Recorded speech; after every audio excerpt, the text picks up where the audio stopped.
Okay. All right, guys. Thank you so much for joining us on this Friday afternoon. We've got defense coach Norman Lecker and Seabelo Senatla. Normally, if we can start with you. I think we've got 7 points from 2 games on the Highveld, but we still feel like there's a lot we can improve on. So that's obviously a good space to be in going into 2 home games at Cape Town Stadium. Yeah, look, it's not to sound overconfident or anything, but I think if someone has told me before we left, we'll get 7 points from playing the Bulls and the Lions away, I probably would have taken it. 10 points would have been ideal, but unfortunately we didn't get it. So we'll take the 7 and we'll work. That we need to fix. Okay. If you look at next Wednesday, I mean that's the first time Western Province are actually going to play at Cape Town Stadium. That's something to get excited about. We also know we've got 2 home games before we go into the bubble for the Lions series. So it's like to focus on these 2 games and obviously getting the most out of them. Yeah, look, next Wednesday is quite important for us. First Currie Cup game at Cape Town Stadium. So we're really looking forward. I think the team is quite energized and excited for the game coming up. Obviously, on Wednesday night, our best performance of the season so far, but we know what to fix and we're quite excited for next Wednesday. Sebi, you back in the hoops. Obviously, you missed out a couple of games in the Rainbow Cup. Good to be back. I mean, looking at the way that the team is playing, I feel like it suits you. We've scored, I think it's 11 tries in the 2 games we've played. So that means that we're tracking in a way of using our assets as best we can. Is that something you're excited about? Yeah, most definitely. It's always wonderful to be back in the hoops.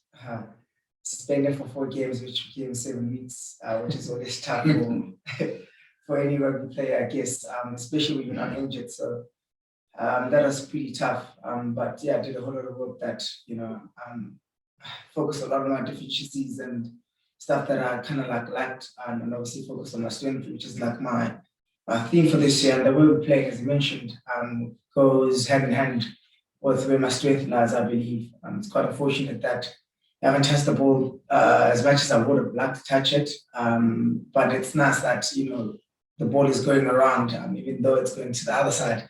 That's a positive, that the ball is going around, and I'm pretty excited, as Norman said. I'm pretty excited to be part of this team. The energy is quite good in this team as well. So we're pretty excited about what's going forward. Okay, so you've been spending some quality time in the gym, feeling strong, feeling ready? Not too much in the gym. I'm doing a lot of unorthodox work, if one may call it that. And as I mentioned, my theme for the next coming years is to focus on my strength, because a lot of time coming back from the sevens, a lot of people, the coaches rather, expecting me to obviously work on my deficiencies as much as I can. But that kind of set me back a whole lot, because my strengths were kind of there, but came down because obviously skill is skill, and if you don't work on it, it kind of goes down. And I got to a place where I was well balanced, but not really specializing in anything. So I've been working a whole lot on stuff that I'm really good at, getting this feedback. I feel like I'm quick again, and I feel explosive again, and I'm more agile than I was in a couple of years. So that's pretty positive. Just to finish, Sebi, you've had 1 game, I think, at Cape Town Stadium this year. It was that preparation series game against the Lions. We saw you score a try and set up a couple of others. It's obviously a place you enjoy playing, a place where you've had some good times in the past. So you must be looking forward to these next 2 games playing there. Yeah, I think I put something behind the poles there, Cape Town Stadium. It's a place that I thoroughly enjoy playing at. I think, the aura in the stadium, although there's no supporters around, the aura is quite lovely. The field is amazing. The facilities are quite wonderful. So a lot of wonderful moments. If I'm not counting recent years with the sevens, but taking back to the Stormers jersey, I've had a good run there. I love the stadium. I love what it presents, and obviously just playing the black and the blue and white hoops, something special. So looking forward to continue with the run that I've had at Cape Town Stadium. I'm trying to make that kind of like my fortress, if I may say so. Trying to make it very hard for teams to come and play there or against us, rather. So looking forward to that. Awesome. All right, guys, we can go over to you if you've got questions for these 2. Shoot. Hi, Norman, nice to be there. It's nice to see you guys. Norm, you spoke now about the 7 points and that you would have taken that, but I understand what you're saying. At the same time, you know, you did play against a severely weakened Bulls team, and the team really, I think, for the first 50 minutes of that Lions game, I don't think any supporter or yourselves would have been happy with that. Do you think it's important that in the coming weeks or this coming week already that you that the team raises its standard significantly? Steven, ja, kijk, ek stem ons saam met jou, dit was nie die beste Bulls span nie, maar wat min mense weet, ons het ook omtrent 28 ouens uitgehaal, paar mense wat beseer is en 'n klomp ouens by die bokke, so dit was ook ons beste moontlike span wat ons by mekaar kon sit en ek is trots op die manne wat hulle gebring het op die dag. En om terug te kom na Woensdag aand, dit was glad ons standaard geweest nie. I think we've let ourselves down, especially in the first 30 where I've spoken about it, we have addressed it. And I'll say I'm 100% sure we as a unit won't drop the supporters or ourselves again, which is the most important thing. Because obviously we work for each other and we put in the hard yards. So it's important for us not to drop each other and make sure we put a solid performance every single time we play. And that was definitely not our standard. Seabelo, how do you reflect on Wednesday night? You guys were completely off and nearly clinched it at the end. I mean, looking back now, just what has the introspection taught you guys about Wednesday? Yeah, look, for us as players as well, it was highly disappointing. I'll cap it to 60 minutes. The 60 minutes of the game, we were not there at all. We had a hard look at ourselves, obviously, and we hard with each other as well, and had a couple of words with each other. And I think the most important thing for us to take forward is the fact that we need to have more intention and more attitude going to games, because it feels like we are waiting for teams to impose the will on us instead of us going out there and imposing our will. And the way we play, we should be doing that, right? So yeah, we're looking to work hard on that and obviously impose the will instead of trying to let teams come to us and having, you know, our game breakers break the game for us. I think that's the problem at the moment. We're all just waiting for one guy to kind of like break the game because we have special players. So it's all about everyone just pulling together and obviously making sure that we move forward together, not just waiting for the one guy to pull out a magic trick and then we'll follow. And Norman, just on the defensive front, obviously being a defense coach, if the team concedes 6 tries or so, you always take heat. So yeah, so just how do you feel, just your thoughts reflecting on that and what the guys can do to tighten up a little bit? Even look, defense has been our strength for the past couple of years. I know you can't always go back in the past, but 2020 Super Rugby, we were the best in the competition up until lockdown started. We were very good. Super Rugby unlocked, same with Currie Cup. So I think it was literally just a lack of concentration on Wednesday night that's let us down. And also 1 or 2 silly penalties. I mean, unfortunately, playing at a quality team like the Lions don't take anything away from them. They've molded really well. And it was silly errors by us, penalties that has put us in that position, which has given the Lions good attacking opportunity. Look, and it's always difficult 5 or 10 meters away from the try line.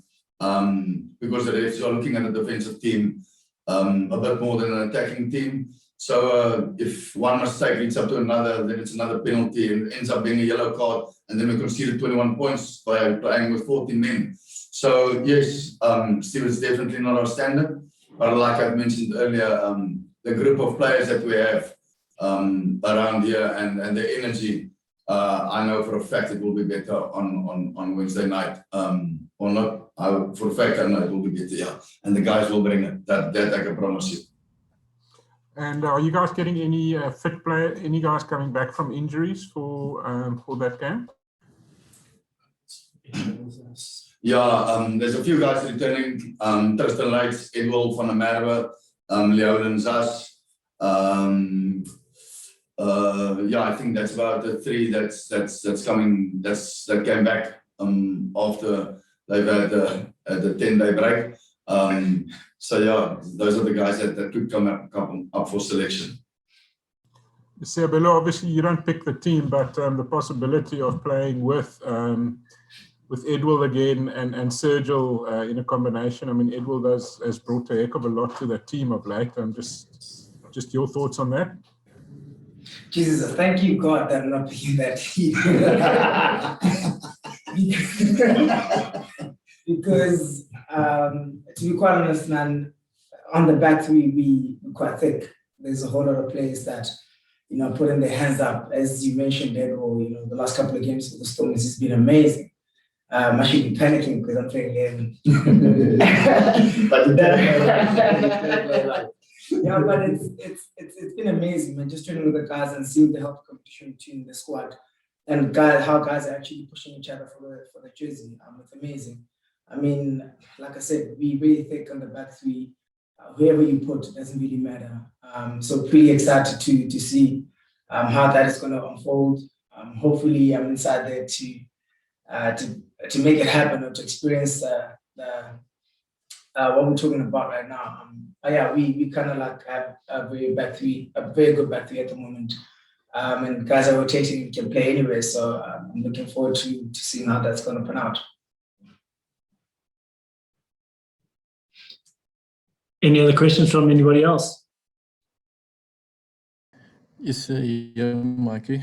Hi, Norm. Hi, Seabelo. Just for Seabelo, you were in this position, about 5 years ago, where your name was read out to go to the Olympics. This time around, you're not there. Do you still have a bit mixed feelings when you see something like that, or how are you feeling currently as well?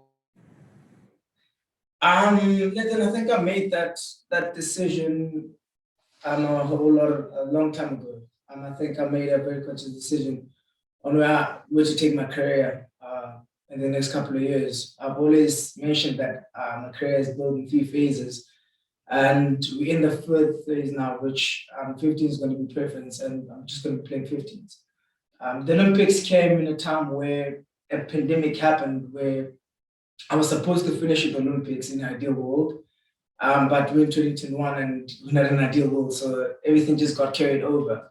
But I had to make that tough decision of, do I go back for the Olympics or do I still stick with my decision that was always going to be there, of just focusing on 15s and giving 15s a full go and just being here all the time to make sure that I give myself the best chance at playing the best game that I can in 15-man rugby.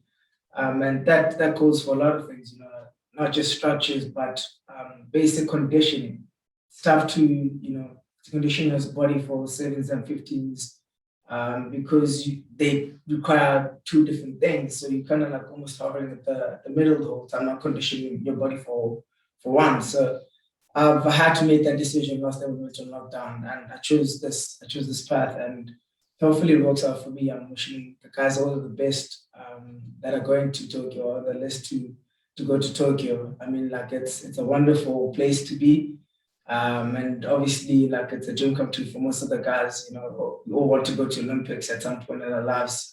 Quite unfortunate for me that, year got taken out of my calendar, because I would have loved to actually get the goal. But my focus is here, my energy is here, and this is what I'm gunning for, and I'm going to go for it 100%.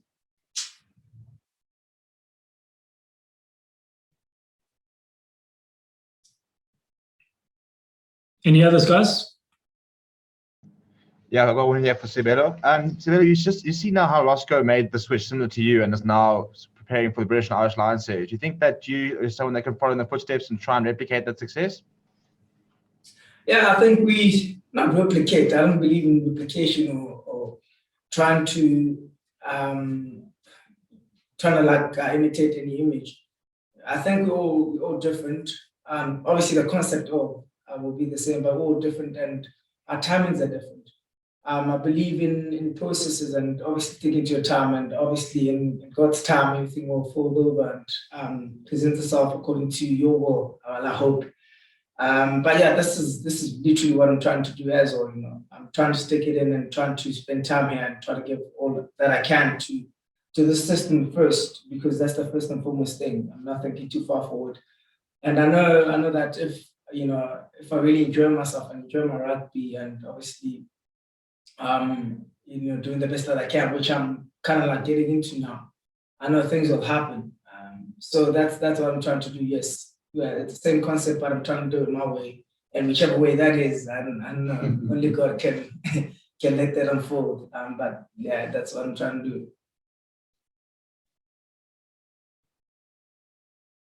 All right, last questions, guys. Are we happy with that? Nice one, everyone. Thank you so much. Have a great weekend, and we'll catch you next week. Feels like a Monday. Yeah. Cheers, guys. Have a lovely Enjoy. weekend.